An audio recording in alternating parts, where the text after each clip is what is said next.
Pour un voyageur, la sécurité, c'est un des éléments qui est fondamental.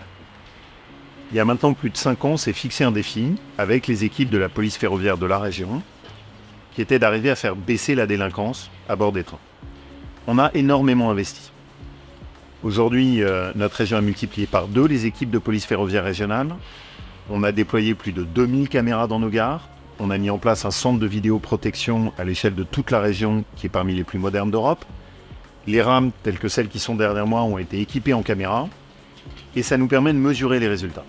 Les résultats, c'est que petit à petit, on arrive à faire baisser la délinquance dans nos gares, dans nos trains, aux abords des parvis. On arrive à mieux protéger nos voyageurs.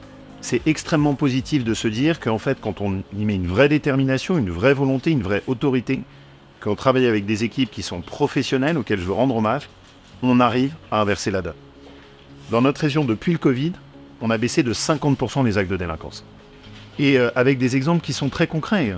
À Valence, une agression à coups de couteau qui a pu être appréhendée immédiatement parce que les équipes de police ferroviaire étaient sur le terrain. Sur une gare au nord de Lyon, à Belleville, où il y a eu une agression avec vol avec menace, interpellation immédiate. Aujourd'hui, il y a des régions où la délinquance augmente dans les trains, il y a des régions où ça ne bouge pas. On montre, nous en Auvergne-Rhône-Alpes, que si on déploie un vrai bouclier de sécurité, on peut avoir des résultats.